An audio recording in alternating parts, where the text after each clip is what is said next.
Hello, I'm Bernard Hickey from interest.co.nz and welcome to a special double shot interview here at interest.co with Peter Thompson, the Managing Director of Barfoot and Thompson, which is New Zealand's largest real estate agency chain, certainly the dominant force in Auckland. Peter, welcome back. Thank you. May has been a cracking month for sales. Tell us about it. Quite amazing, and what the answer is, I'm not 100% sure myself. We saw about a 50% increase in the sale volumes from that of April this year. And why is that? Because normally going into winter, things are a bit quieter. Very much so. I think what we saw was April was was unusually low for us this year. We did have Easter, we had school holidays, we had Anzac, all within a sort of a 2-week period, and I think that may have affected the sales. Certainly at the end of April, we were a little bit concerned about whether the bubble, well, not bubble, but the increase that we saw through the early part of the year was falling away. But May has just really turned around and, in fact, really surprised us all. So we saw volumes increase more than 50% between April and May, and in fact it was up 30% from a year ago. What are you seeing in the regional patterns across Auckland in the growth in volumes and prices? Certainly the central city, we're seeing a lot more properties selling around that sort of 600,000 to 800,000 mark, even as high as the $1 million mark. West Auckland, we sort of saw a little bit of a fall away in comparison to April. South Auckland, we saw a little bit more of an increase, but very interesting when you actually dissect the suburbs and areas. North Shore, we've had quite a relatively steady sailing over the last 3 to 4 months, but certainly the central areas are the ones that have significantly grown. One area that was of interest, central suburbs, prices up 9%, 12 months to May from the same period a year ago, and volumes up around about 20% that I could see.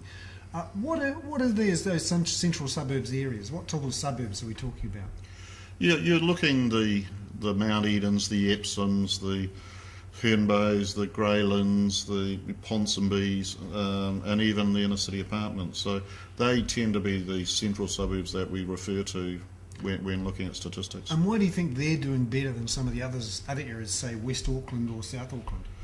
I just think with obviously the traffic issues that we have in Auckland, a large number of these people work in the inner city, whether it's directly in the city itself or on the fringes like universities, hospitals, those sort of areas. They want to be fairly handy to their workplace. And the grammar zone, is that an issue? Grammar zone is always a significant issue.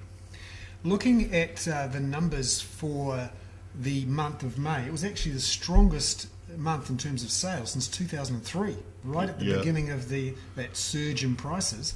Are we going back into another property boom situation? I think we've got to act with a bit of caution there. Certainly for the last 3 to 4 months we've notably been on track of 2007 year. This is the first time that we've even mentioned 2003 and did quite honestly surprise us. But when we look at 2003, I think it was something like 1,400 sales we did for that May compared to our 1,165 this month. So I don't think we're near 2003 and be very surprised if we get back to that. But certainly we're equal to the 2007 at the current time.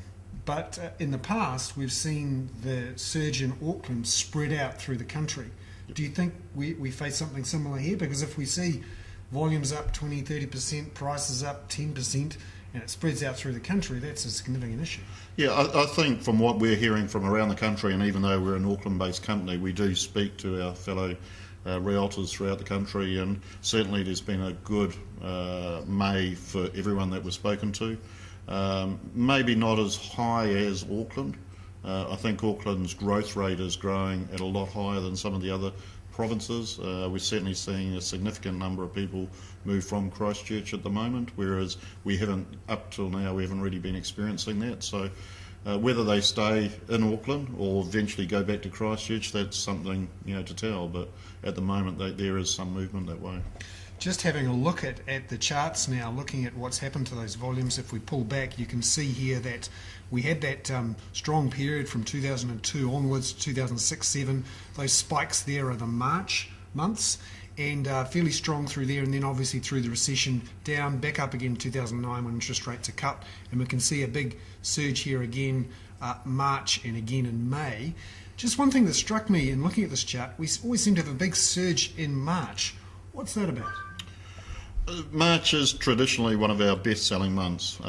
March and most probably, say, September, October would be the two traditional periods that would significantly. But one area is that the salespeople are on higher commission rates at that stage, so they try and get as many sales before they go back to the lower rate. That will have most companies have sort of those bonus structures, and generally most companies' year will go from an April to March. So that will give incentive for them to sell. May take a little bit of a break in April before getting into the new financial year, but I think that's only just a hearsay. I think really what it is a lot of it is just the selling market is the best time of the year. We've had the Christmas, that's gone, schools are back at the beginning of February, and by the time you do your, say, 3 or 4 week marketing campaign, generally it's either late February or early March that a lot of the campaigns will be based around. And just finally, looking at the average price, that's the other notable thing this month, a record high average of 582,000, and looking back across the longer period of history, it's gone up through 2002 to 2007, softened off a bit through 2008-9, and then back up to that record high again. Phenomenal. And the reasons, honestly, too early for us to dissect, but I think the interest rates are certainly having a good impact on it. But again, I do give a word of caution on that. Interest rates can go low, but there's only one way when they go low, it's to go back up. So you've got to be careful not to overcommit. And the supply in Auckland with the leaky building problems and a lack of new houses built in the last decade or so, is that a factor? Very much so. I think what we saw this year, this month, we listed, I think it was around about 1,400 new properties, which was an increase over the last 2 to 3 months. And that's giving us new properties that are to be able to show to a good potential group of buyers that we have on our books. Excellent there. Peter Thompson from Barfoot and Thompson, another in our series of double shot interviews to go with our special housing report. I'm Bernard Hickey for interest.co.nz.